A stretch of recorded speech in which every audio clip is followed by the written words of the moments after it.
Hoje eu queria falar acerca da fé equivocada. Então hoje eu espero vos incomodar, porque eu quero vos desconstruir em algumas coisas. Porque hoje há tanto erro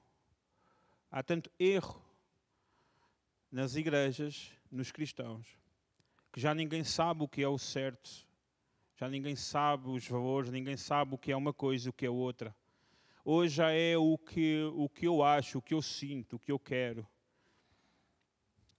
E depois criamos formas erradas.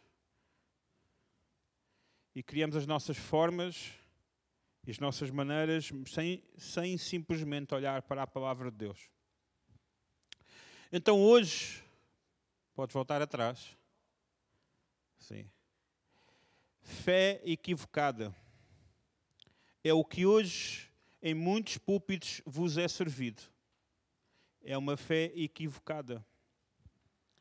É uma fé que vos engana, que vos prende. É uma fé que vos afasta daquilo que Deus quer. Então hoje vamos explorar acerca da fé, sobre a perspectiva da fé, de que a fé não é receber, a fé é permanecer. Para muitos evangélicos, a fé está relacionada ao eu vou ter fé para receber os benefícios de Deus, e se eu não tenho fé, eu não recebo os benefícios de Deus, mas isso é tudo antibíblico. Porque o tu receberes não está relacionado com a tua fé, está relacionado com a bondade de Deus. Porque a palavra de Deus diz que tanto os maus como os bons recebem. Tanto maus como os bons recebem a chuva, recebem o sol. Porque se o receber tivesse dependente da nossa fé, todos nós devíamos ser ricos. Nenhum de nós devia estar a enfrentar doenças. Então fé não é receber, fé é permanecer. A fé bíblica é mais sobre identidade e perseverança. Ela define quem somos em Cristo e não apenas o que recebemos. Nós não esperamos o dia do Senhor ou a entrada na porta estreita apenas para receber algo, mas para sermos transformados. Isto é comparável a um casamento. Muitas pessoas pedem o divórcio quando o amor acaba, quando a paixão acaba, ou quando a atração acaba. Elas pedem o divórcio. Mas isso é uma compreensão errada do que é o casamento. O casamento não é apenas baseado em sentimento, mas em aliança, entendimento e decisão. É por isso que eu não deixo de seguir o Senhor, porque eu sinto. Não, eu sigo o Senhor porque eu tenho uma decisão e eu tomei uma decisão. Tão simples isso. Eu agora não vou à igreja porque eu sinto-me assim um bocado... Não, eu não sinto. Eu tomei uma decisão de seguir o Senhor. Eu tomei uma decisão de amar o Senhor. Eu tomei uma decisão de dar a minha vida pelo Senhor. Mas eu tenho os meus planos. Quem tem fé, os seus planos são os planos do Senhor. Simples. É permanecer nesses planos. Assim como Deus renova as suas misericórdias a cada manhã, uma aliança se mantém por meio de compromisso e decisão, não apenas por sentimentos momentâneos.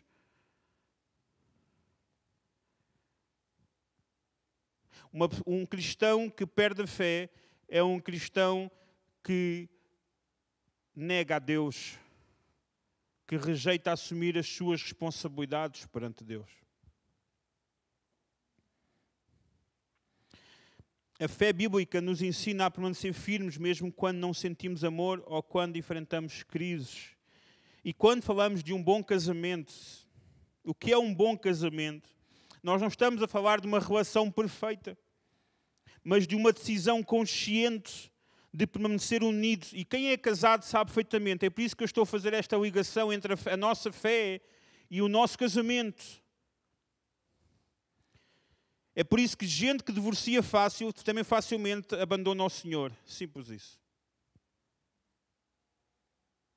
No dia que eu decidi casar com a minha esposa, eu disse que era até que a morte nos separe.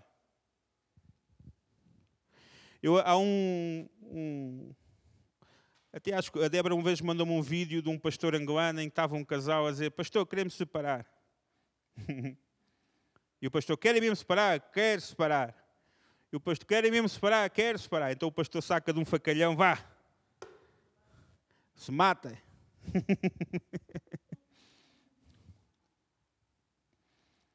Só assim podem separar. E nós hoje temos tornado isso tão banal. Tão banal. Hoje, antigamente, divórcios na igreja era raro. Hoje é o prato do dia. Hoje até pastores divorciam-se e continuam no ministério. Ridículo. Tornou-se banal. Da mesma forma que nós trocamos de igreja, nós trocamos de amigos, trocamos de tudo. Porque deixámos de perceber o que é uma aliança, o que é uma decisão. Deixamos os nossos amigos, que um dia fomos leais, por outras coisas. Deixamos os nossos irmãos por outras coisas. E dizemos: mas eu tenho fé. Tens nada. O que tu tens no máximo é uma fezada de que no meio de tantas decisões erradas há alguma coisa a dar certo. Um casal maduro entende que a crise faz parte da vida e é necessário administrá-la. Especialmente pelas consequências a longo prazo. Muitas vezes mais vale dormir uma noite no sofá. Não, mas eu sou daqueles que quer resolver tudo na hora. Não, há coisas que tu não vais resolver na hora, meu caro amigo. Tira essa ilusão. Há coisas que tu vais administrar. Hoje estou com cabeça quente. Eu vou dormir no sofá. Mas amanhã cabeça calma. E vamos estar, bom, temos compromissos, temos decisão. Temos uma família para gerir. Temos uma vida para gerir. Temos pessoas mais novas a olhar para nós, para ver o exemplo que damos. Então vou pôr de lado o meu orgulho e vou administrar esta crise, deixando de ser um menino, fazendo birra. Porque depois dizemos: eu quero ser feliz, não estou a ser feliz. Meus amigos, vocês vão ver que as pessoas que são felizes são aquelas que não procuram a felicidade. Aqueles que estão constantemente à procura da felicidade nunca a vão encontrar. As pessoas que são felizes são aqueles que olham à sua volta e veem: eu não merecia nada disto, mas o Senhor é bom. Obrigado, Senhor.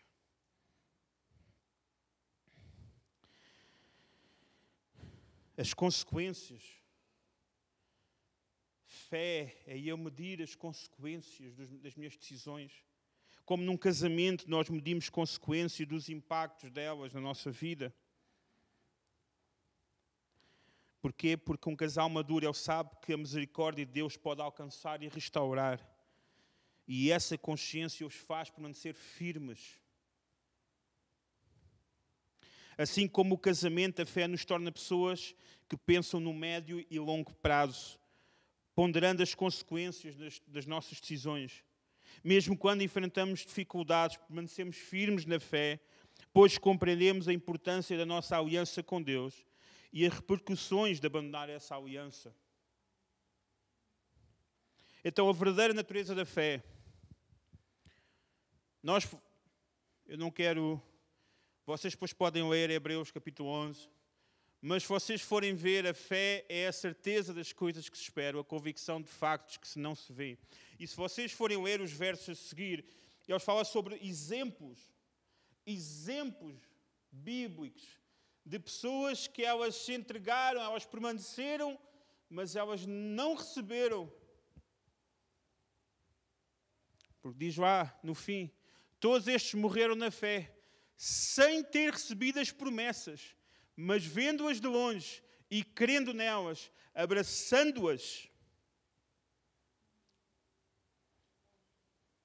Então a fé não tem a ver com receber, tem a ver com permanecer mesmo quando as coisas não estão a acontecer. E nós temos exemplos bíblicos. Põe lá para o outro lado. Isso. Está ali o Will Smith a ajudar-nos, para vocês perceberem. Abraão esperou 25 anos para o cumprimento da promessa. E mesmo após o nascimento de Isaac, foi testado ainda mais. E nós vemos, e eu já vou mais à frente falar de Abraão, mas só para vocês perceberem. Abraão é conhecido como o pai da quê? Da fé. Mas mesmo assim ele, nos 25 anos, quando Deus dá-lhe a promessa, ao fim de 10 anos ele começou a entrar em stress. A promessa não chega. E o que é que ele faz? Faz um filho com a empregada. E nasce quem? Ismael. Porque ele não soube esperar. Passado 15 anos, nasce Isaac. Abraão aprendeu a esperar. Se calhar faltava um bocadinho. E Deus agora vai demorar mais. Moisés esperou 40 anos no deserto antes de liderar o povo e não entrou na terra prometida. João Batista foi preso e executado sem ver a plena realização do seu ministério. Ninguém lhe salvou. Ninguém apareceu à última da hora. Ele morreu como ninguém. E os profetas, os apóstolos, sofreram perseguições e mortes sem ver a realização completa das promessas feitas a eles. Então, ao longo da Bíblia, nós encontramos isto. Então, na vida, muitas vezes, é possível tudo estar a dar errado e mesmo assim tu teres fé. É possível tudo estar no sentido oposto e mesmo assim tu teres fé. É possível estás a enfrentar um desemprego e mesmo assim teres fé. É possível.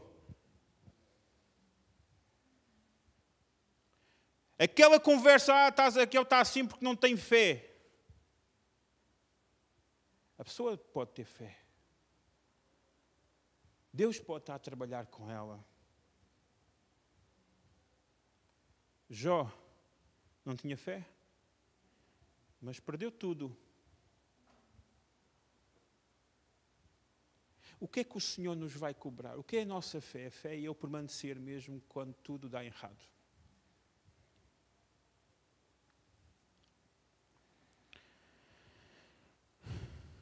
O que não é fé, podes mudar.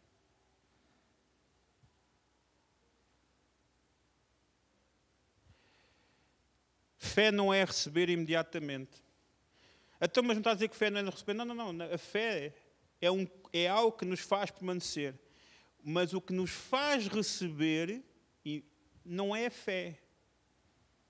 O que faz receber é a bondade de Deus. Porque há coisas que Deus pode não me querer dar a mim, mas pode querer dar às minhas filhas, pode querer dar a outras pessoas. Então eu vou permanecer. Se eu recebo ou não recebo, faz parte dos planos do Senhor. A única coisa que eu quero é que a minha vida esteja no propósito do Senhor, que se ela estiver no propósito do Senhor, o Senhor faz com que eu seja um instrumento nas suas mãos para a sua glória. E o que eu recebo será proporcional ao propósito que eu vivo com Deus. Fé não é fuga do sofrimento. Parece que nós pomos aquela capa, não, mas eu não estou a sofrer, eu tenho fé em Deus. Não chora, lamenta. Sabem aquela coisa de muitas vezes fomos ensinados, não, crente tem sempre de estar forte, sempre uma palavra. Oh, há dias que não estás. O próprio Jesus, quando estava às portas da morte, ele tem uma oração que não foi respondida por Deus. E não foi uma oração de vitória, foi uma oração de dor. Pai, se for possível, afasta de mim este cálice de morte. E diz lá que o seu suor era sangue. Ele estava em pânico. O nosso corpo carnal, o nosso corpo, ele é natural, ele reage. Ele reage a coisas que às vezes nós não temos controle.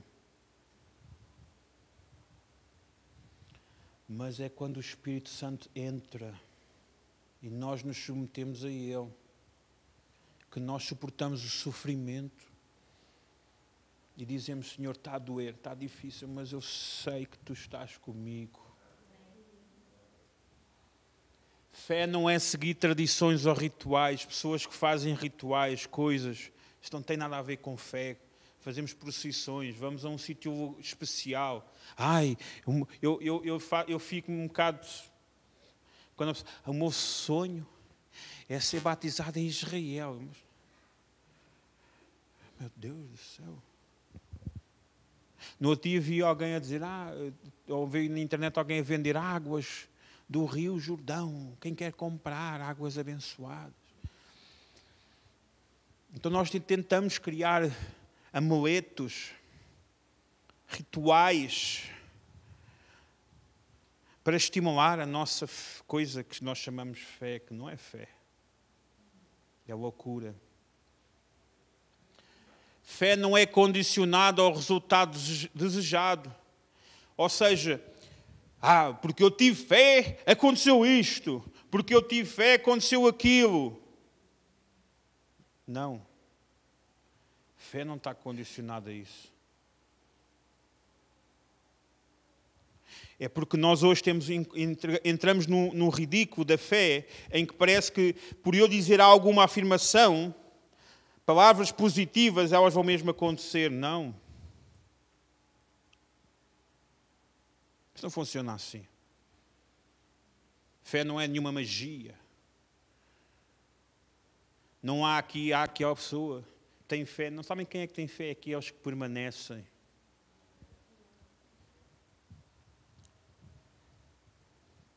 Eu lembro há uns anos, eu estava a falar com a minha mãe, que não é crente, e estava a tentar evangelizar, e ela estava a dizer, isso de ser crente não muda a vida das pessoas para melhor. Olha a tua avó, sofre tanto, tem tantos problemas na vida.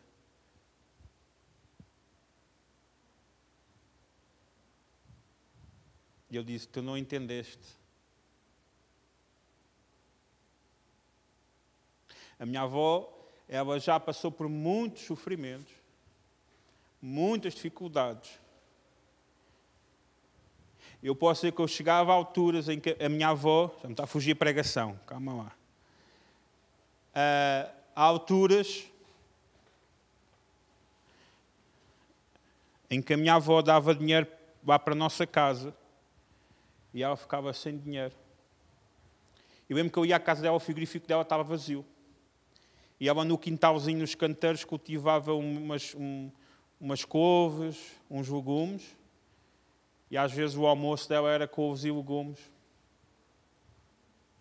Mas ela nunca deixou de ir à igreja, nunca deixou de orar, nunca deixou de agradecer a Deus. E eu dizia, avó, não tens o frigorífico vazio? Não faz mal, eu estou bem, tenho tudo o que eu preciso.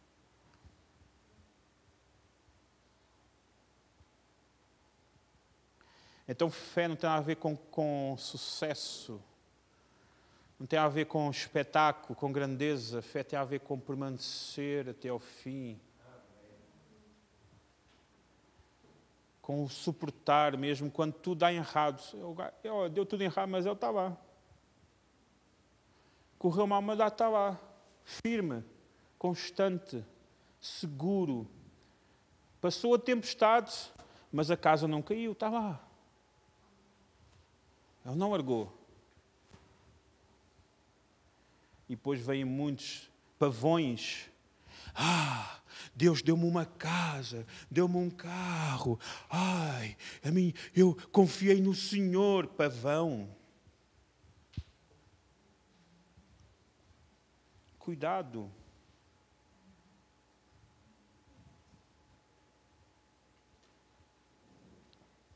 Cuidado, que amanhã pode ser o dia da queda. É fácil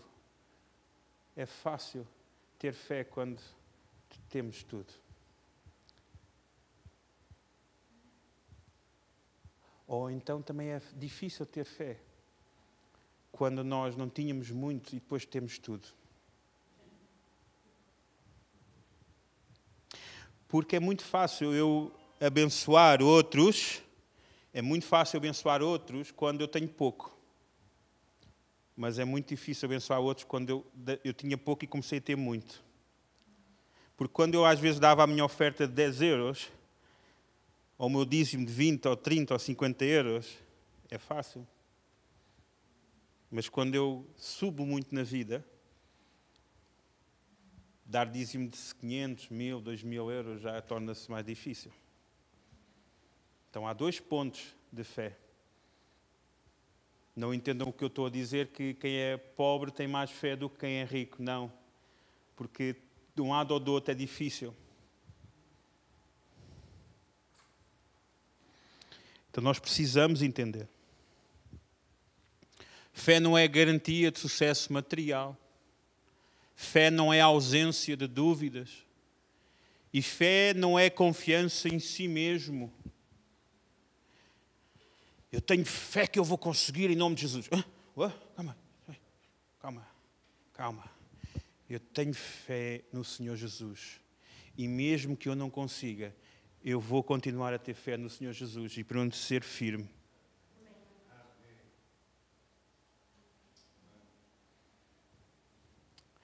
Porque às vezes nós enchemos o peito, não é? E depois quando corre mal, nós fugimos. Nós inchamos o peito e quando corre mal nós fugimos. Escondemos-nos com vergonha. Então não deixem e não vivam uma fé equivocada. Como evitar uma fé equivocada? Cultivar uma visão correta da fé. A nossa forma de entender a caminhada da nossa vida, a nossa fé com Deus, vai determinar tudo o resto do nosso dia a dia, da nossa vida, da nossa família. Vai determinar tudo isso. Hoje nós vemos uma distorção no sentido do que é fé. E eu hoje vejo, e incrivelmente eu vejo numa geração mais nova, uma visão de fé que é longe do permanecer, mas é uma visão de fé de que eu tenho de aparecer. E eu vou-vos explicar porquê. Isto para os jovens. Eu cresci na igreja, não sou crente há muitos anos, mas em alguns anos, em que eu fui pastor em igrejas, em que havia irmãos que estavam na mesma igreja, há 50, 60 anos. E aqueles irmãos já tinham visto de tudo. E muitos desses irmãos, eles eram pessoas amáveis, eram pessoas que faziam o coração da igreja, mas não eram pessoas que pregavam, que tocavam, eram pessoas simples. Mas eram essas pessoas que eram os pilares da igreja. Elas nunca tiveram nenhum cargo, nenhuma responsabilidade, mas elas permaneciam na igreja. Fiéis em todos os sentidos. Fiéis, firmes, permanecentes, a chegarem a tempo ao culto, a serem fiéis nas suas contribuições para o avanço da obra de Deus, a serem fiéis no envolvimento da igreja, a serem fiéis. E a sua fé permanecia. E muitos deles entendiam isso. Pessoas de oração, pessoas de cuidado. E hoje em dia nós vemos uma geração que eles vão à igreja, mas eles não permanecem se a igreja não os entreter. Então o que acontece? Nós vamos à igreja e mal vocês vão às igrejas, vocês vão ver os jovens todos, toda a gente a tocar ou a fazer tudo, para com medo de os perder, porque se eles não forem entretidos, eles não sabem permanecer. Porque eles não têm fé em Deus.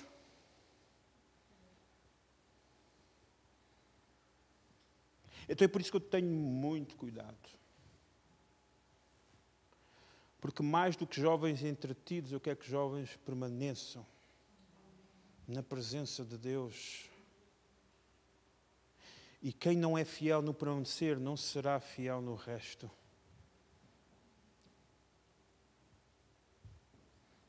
Então nós precisamos entender o que é fé. Tu podes servir a Deus simplesmente vindo ao culto e amando os irmãos. Tu estás a servir. Acho muita piada. Eu quero pregar na igreja. Quando nós dizemos quem quer orar, ora agora aqui, fica toda a gente calada. Então não quer ninguém ora. Levanta a voz. Não, mas eu quero é pregar. Não, ora quando estamos a pedir a alguém, ora.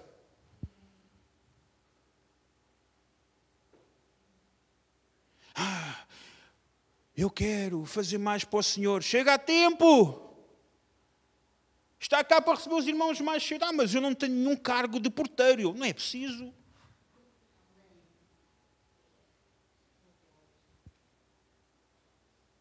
Mas eu na outra igreja eu tinha um cargo de mestre dos porteiros. Eu tinha um crachá e tudo. Recebe as pessoas só.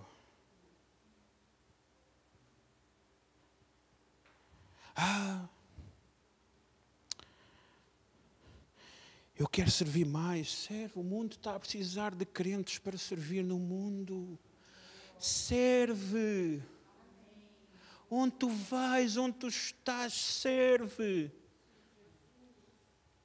Eu sou motorista e apanho sendo complicado.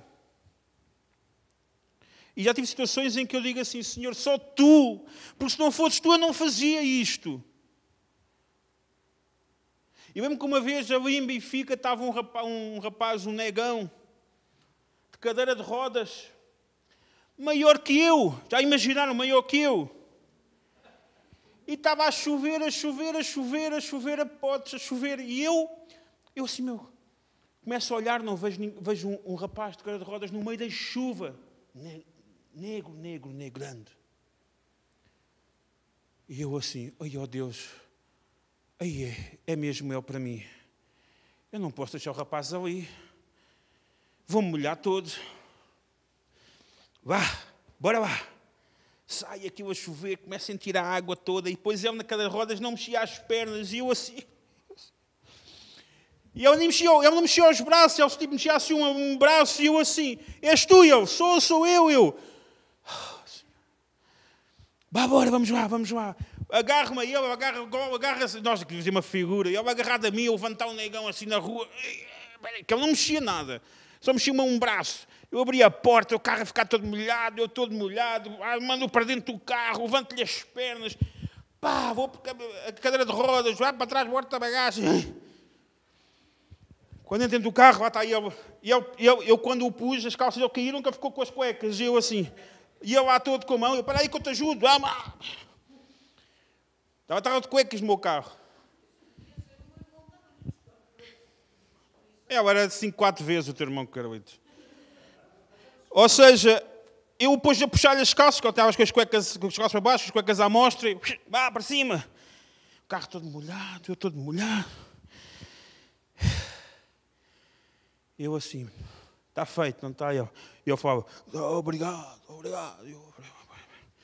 Lá ponho, lá vou andar, chego ao destino, outra vez ao trabalho. Por acaso não estava a chover já, tirei-o, peguei ao colo, pus na cor, fecho a porta, fico a limpar o carro, estava tudo molhado dentro, abri os vidros, termino a viagem, ganhei 6 euros.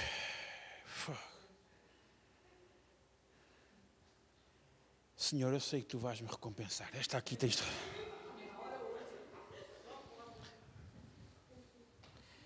Depois o Senhor ele é bom, porque eu disse, Senhor, agora que venha sol para secar o carro, e depois veio sol. E eu, obrigado, ao menos isso.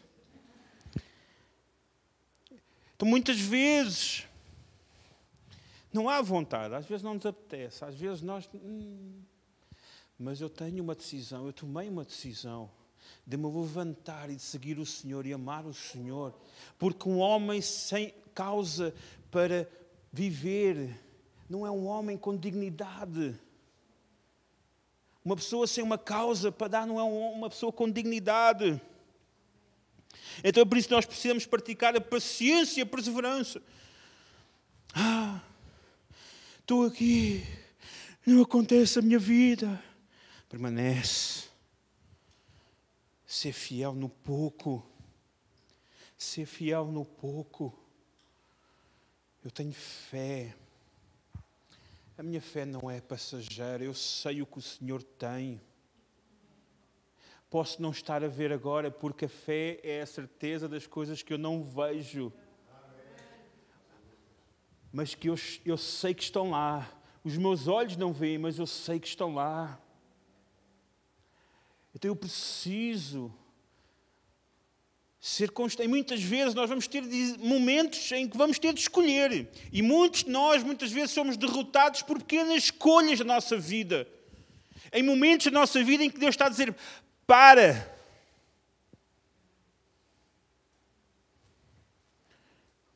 Para um bocado.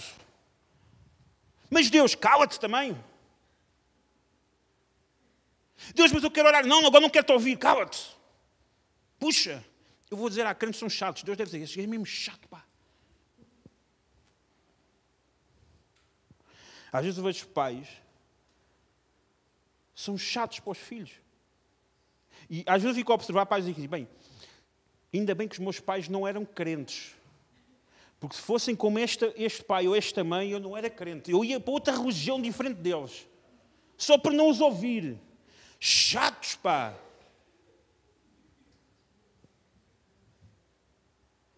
Pais, deixem os vossos filhos em paz, por amor de Deus.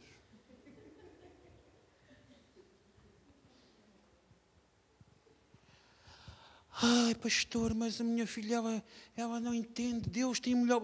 Ela vai entender. Os teus filhos não são teus. São emprestados. Então, quando eles crescem, Senhor, olha, está bom. Eu estou desejoso. Eu vou ser tão chato com as minhas filhas, porque elas aos 18 anos já estarem a sair de casa. Vem dor. Mais rápido. O pai é chato, é mesmo. Começa a trabalhar para pagar as tuas contas. E para tu veres que é chato. É porque nós vivemos... Muitas vezes nós achamos, não, porque eu tenho fé, o meu filho tem... Não, o teu filho não é crente. O teu filho não é crente. Só é quando ele decidir. As minhas filhas estão na igreja, mas elas não são crentes. Elas são filhas do pastor, mas elas não são crentes. Elas me dizem assim, pai, não quero seguir a tua religião. Então, olha, o problema é teu. Eu ensinei-te tudo, aí tu melhor. Não queres? Burra. Mas segue.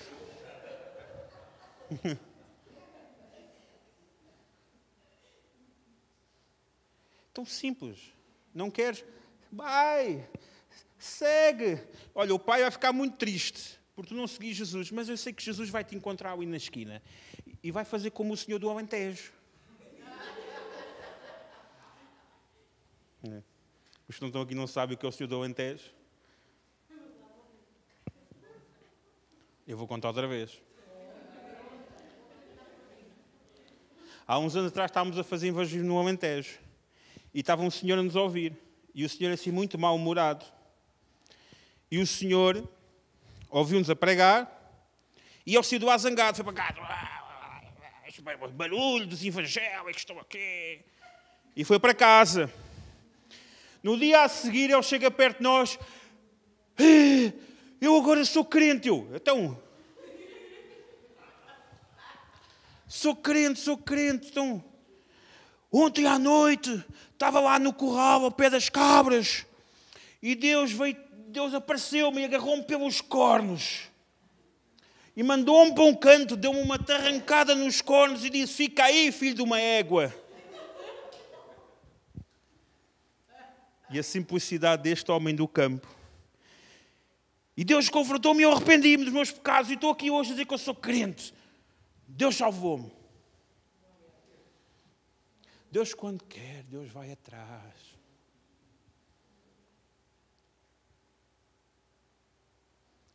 Deus, quando as minhas filhas, quando a Juliana ficou grávida de 2 bebés, eu não sabia que eram 2, porque eu não fiz 2. Não, eu só fiz 1 bebê.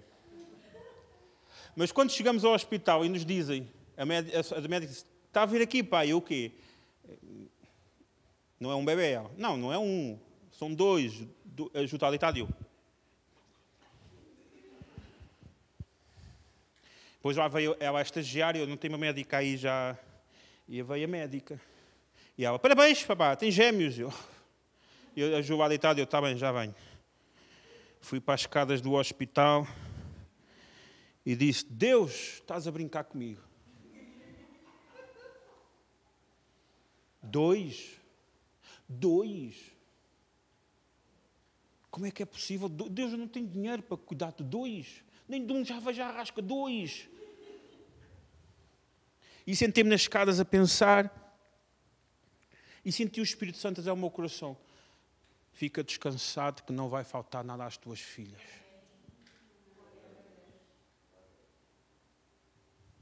E até hoje não falta nada. Ele não disse filhas. Não disse filhas, não vai faltar nada aos teus filhos. E no fim eu disse assim: Senhor, só falta é não ser 2 gajas. Manda por menos um rapaz e uma rapariga. Mas vieram 2 gajas. Pronto. Deus disse: não abuses. Calma. Mas a nossa vida, ela dá muitas voltas e muitos desafios. E aqueles permanecem, aqueles que conseguem ver as coisas sem criar minhocas na cabeça. Ai, está-me a acontecer isto. Foi o diabo. Ai, são os demónios. Ai, calma. Digam-me uma coisa. Quem é o inimigo de Deus? Quem é o inimigo de Deus? Quem é o inimigo de Deus? Vocês sabem? Quem? Quem é? Vocês sabem quem é o inimigo de Deus? Não há. Não há inimigo de Deus. O diabo não é inimigo de Deus. Ele só seria inimigo de Deus se ele tivesse o mesmo poder de Deus. Mas não tem. Não tem hipótese. O diabo tenta nos afastar do propósito de Deus. Ele é nosso inimigo. Mas não é inimigo de Deus. Ok? Então, nada do que nos acontece foge do controle de quem? De Deus. O diabo no máximo é um cão com trela. Em que Deus dá a trela, ele tira. Deixa. Então, o que acontece na nossa vida é consequência das nossas decisões ou simplesmente situações naturais da vida ou a ação de Deus na nossa vida para mudar algo em nós. Não é? Muitas vezes nós vivemos a vida em pânico, com medo. Como muitas vezes as pessoas, cristão imaturo, não é? Em que diziam assim: não podes comer maionese da Hellmann's, porque Hellmann's significa homens do inferno.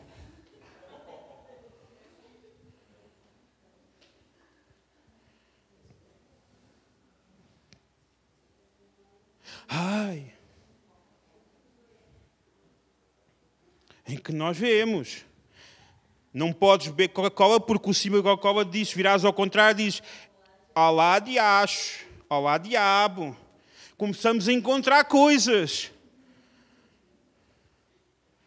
E depois criamos cercas no nosso meio para que as pessoas vivam apavoradas com medo. Então nós precisamos entender a fé. Quando Deus pediu a Abraão que sacrificasse Isaac, o objetivo era testar o coração de Abraão, não o de Isaac. Deus queria verificar se Abraão estava disposto a colocar a sua confiança nele, mesmo em relação ao que mais amava. Se Isaac se tornasse uma forma de idolatria, algo que impedisse Abraão de receber mais de Deus, então Deus não poderia abençoá-lo ainda mais. Então muitos de nós, muitas vezes, não chegamos mais perto de Deus porque temos muitas coisas que amamos ainda mais e que nos retiram de permanecer nos momentos certos.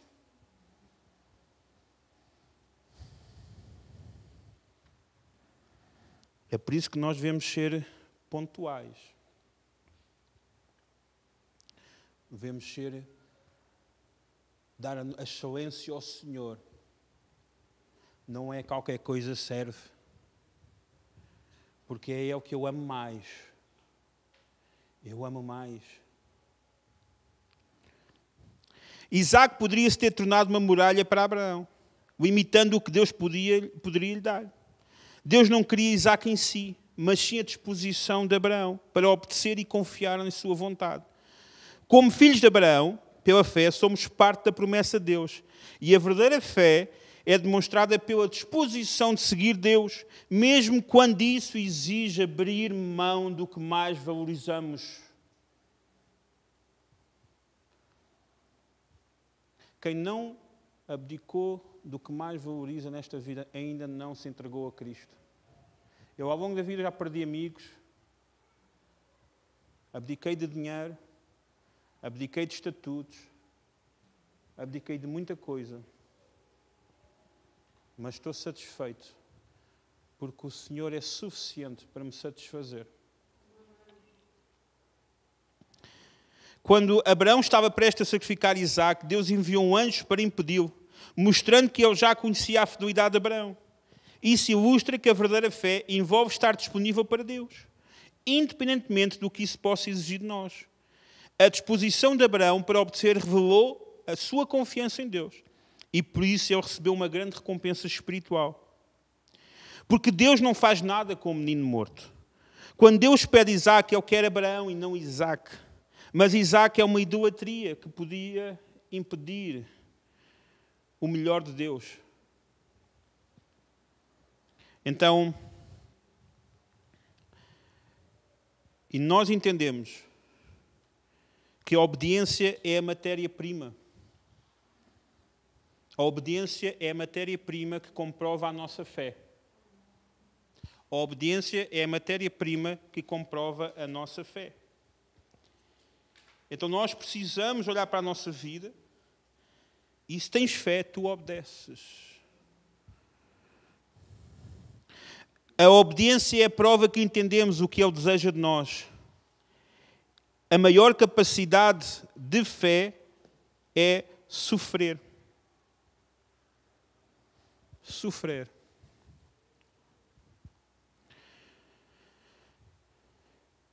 A maior parte da nossa vida nesta terra é sofrer.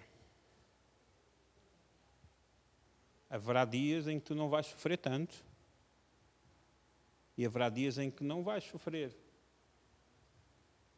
Mas a maior parte dos dias tu vais sofrer, às vezes por coisas do teu corpo, coisas da alma. Mas o sofrimento é uma lembrança de Deus que esta vida é passageira. E muitos se entopem de vícios de álcool, de sexo, de drogas, de vícios, outros vícios, jogos, de azar, tudo mais, para entupir os canais do sofrimento, anestesiando a consciência, para não chegarem à revelação de quem são. São pecadores que precisam se arrepender e se reconciliar com o seu Senhor.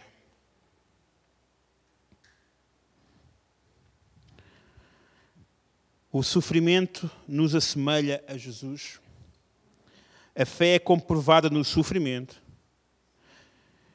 E a bem-aventurança está em dar e não em receber. Porque a Bíblia diz, melhor é dar do que receber. Senhor, eu quero dar.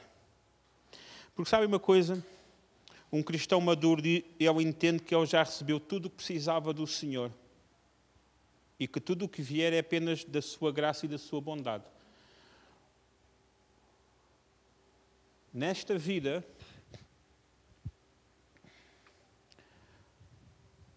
só é difícil de perder o que não se pode comprar. Muitos de vocês sofrem por perder coisas que se pode comprar.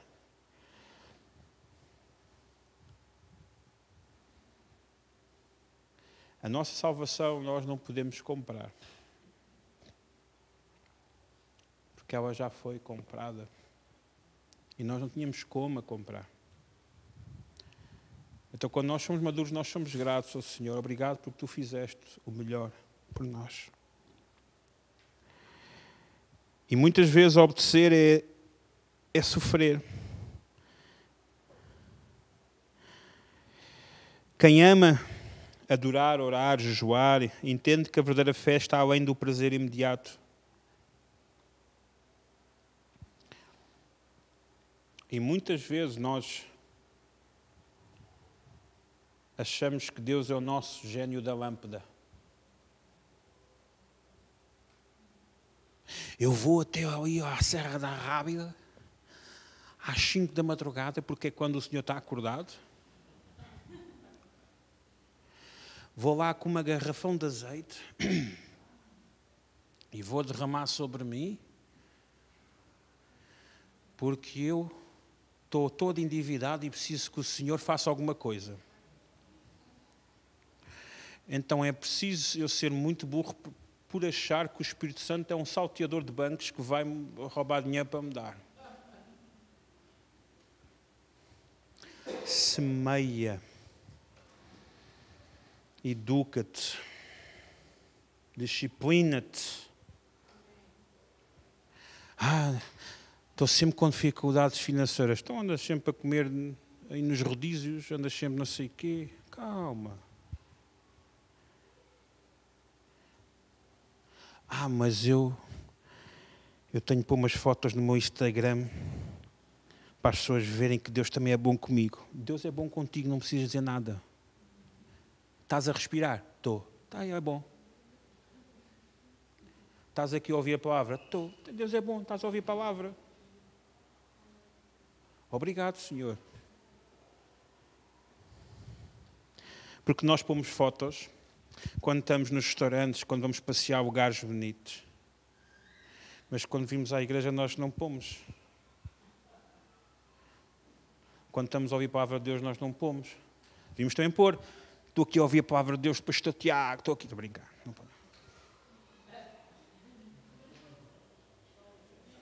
Assim, agora estou aqui na igreja. Está ali o Francisco a servir os meus cafés. Olhem lá, Francisco. Mas nós saímos porta fora e comentamos.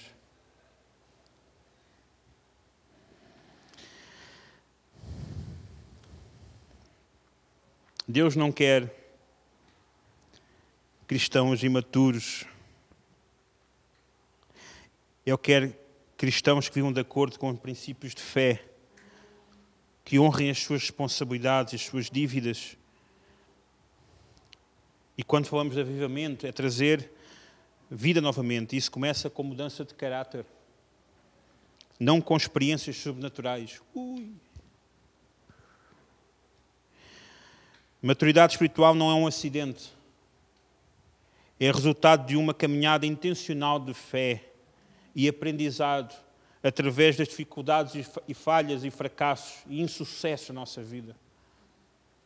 É quando nós caímos e levantamos. É quando nós aprendemos a pedir desculpa. É quando nós aprendemos a curvar. Uma das coisas que eu oro sempre ao Senhor, e muitas vezes nós vemos isto hoje em dia, é que muitos homens de Deus tornam-se tão grandes que eles são inacessíveis.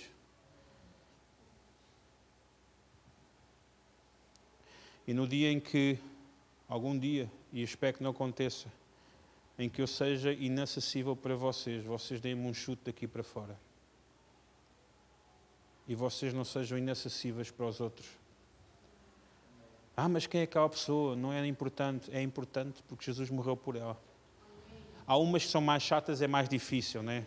Mas nós fazemos pela graça do Senhor. Este irmão é um bocado chato, mas olha, pela graça de Deus, pronto. Eu já tive irmãos em que eu quase mandei-os mais rápido para o Senhor. Mas o Senhor guardou. E o Senhor disse, Tiago, ainda não é tempo. Bolas. Ajuda-me, Senhor. Porque o meu nome é Tiago Mata.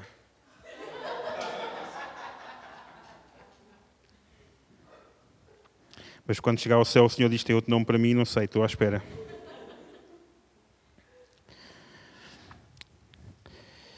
Filipenses 4, 8 a 14 diz, por fim, irmãos, quero-lhes dizer uma só coisa, ou mais uma coisa.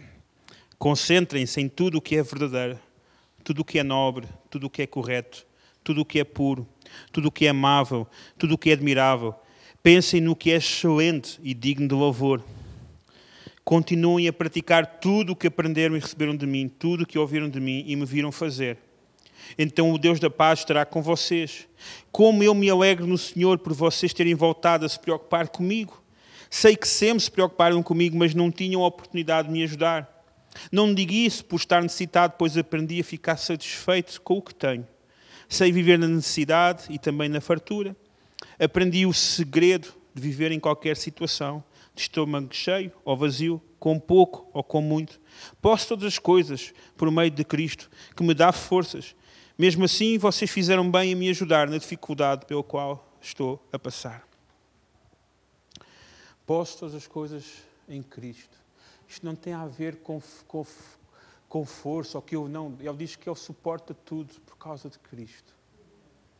Eu permaneço por causa de Cristo. Pode toda a gente fugir, mas eu permaneço. Então vai chegar um tempo em que a verdadeira Igreja de Cristo vai permanecer. O joio será separado. E muitas vezes aqueles que nós idolatrávamos são aqueles que vão fugir. Porque amam mais a sua vida. Então muitos de nós, e muitos estamos aqui hoje, há momentos na nossa vida, há momentos que muitos de vocês estão a passar e vão passar, em que Deus vai testar a vossa fé. E há momentos em que vocês têm escolhas a fazer.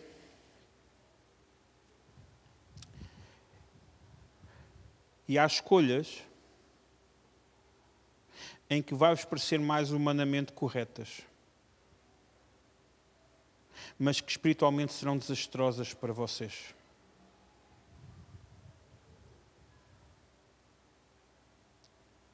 Deus vai colocar à vossa frente desafios em que às vezes vocês vão ter de escolher entre a vossa família e a vossa vida com Deus, entre o vosso dinheiro e a vossa vida com Deus, entre o vosso trabalho e a vossa vida com Deus. Deus vai colocar a vossa fé na mesa. Ouçam o que eu vos estou a dizer.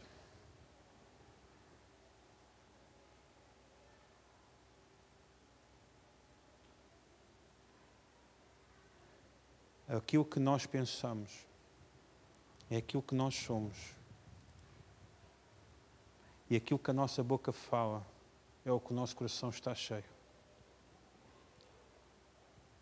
Por isso, mesmo quando enfrentamos dificuldades e sofrimento, a nossa fé deve se manifestar em ações de amor e serviço aos necessitados, cumprindo a missão dada por Deus.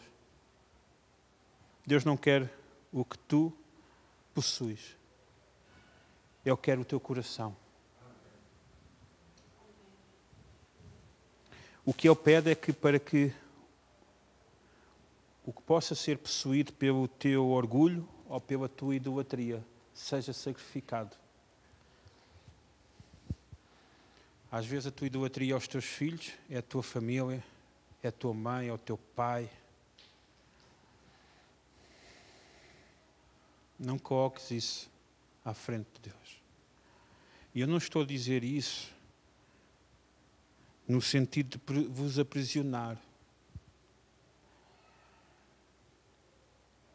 Mas é porque vocês muitas vezes, com as vossas responsabilidades do dia a dia, vocês deixam de buscar Deus e deixam de ouvir a voz de Deus. E eu estou a dizer isto por experiência própria. As vossas responsabilidades nesta terra vos impedem de ouvir Deus. E muitas vezes, quem tem filhos, se os pais não ouvem Deus, muito menos os filhos. Se para os pais a igreja, eu quando digo igreja, eu não digo, eu digo o corpo, não digo estas paredes, programação, não digo isso. Digo a igreja, o corpo se move. E nós nos comprometemos com o corpo. O corpo, nós fazemos parte de um corpo grande. Estamos aqui um grupinho, mas somos um corpo grande. A igreja se move. A igreja age. Somos micro-organismos. Então a paixão por Cristo, ela nos deve impelir a tomar escolhas difíceis e às vezes vamos decepcionar a nossa família, os nossos amigos. Vamos decepcionar. Mas tomamos escolhas. As pessoas vão nos dizer que somos radicais, somos loucos, não faz mal. O que as pessoas dizem não tem importância perante o que Deus diz.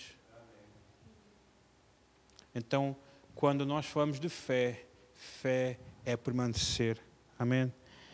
E nós hoje,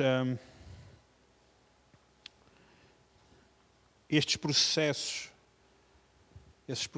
de nós lidarmos com a fé e os jovens, ensinar aos adolescentes jovens o que é fé, ensinar a fé de forma simples.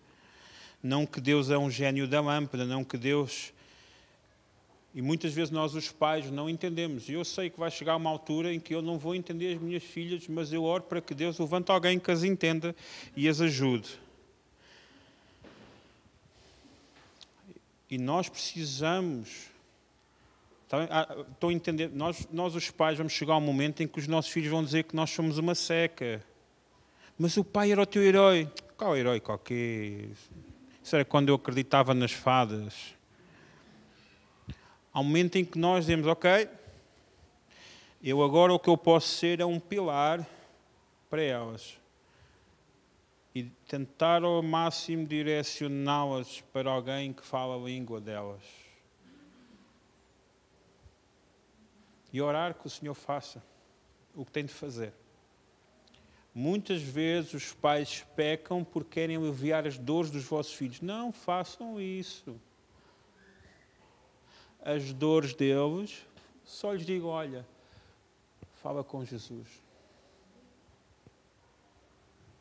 Filha, tens de fazer assim, tens não sei o quê, vamos jejuar. Não, deixa-os estar. Olha, tu agora já és crescida, procura, mas Deus vai te ajudar e sei que... Deixa-os lidar. Quem foi adolescente sabe que há coisas que amanhã uma coisa, no outro dia outra coisa. O único que temos é um lugar seguro, um porto seguro, para que os nossos filhos tenham um lugar em que se possam pôr abaixo das mantas, na caverna deles. Porque se vocês forem ver na Bíblia, Deus falou com muitos nas cavernas. Está lá na caverna, deixa lá estar. As minhas filhas às vezes fazem birra, ficam lá no canto a chorar. Está onde? Estás a fazer? Estás a amarrar o burro aí? E deixa, meu. Então vá, fica aí que eu depois volto daqui a uma hora. Passado um bocado vem ter comigo. Então, queres um colinho? Um colinho, vá. Já passou? Já. É o que Deus faz connosco. Às vezes estamos lá a amarrar a nossa e nós não ouvimos Deus a falar connosco. Deus deixa-nos lá no silêncio. Fica lá no silêncio, ficamos lá no silêncio. E depois nos passa, né? E depois lá vamos, e lá a presença do Senhor vem e Ele nos abraça. E nós sentimos o seu amor. Não é? Então nós temos de estar sensíveis. Os tempos são diferentes. Por isso, o Senhor está a fazer a sua obra. Então nós que não sejamos impedimento.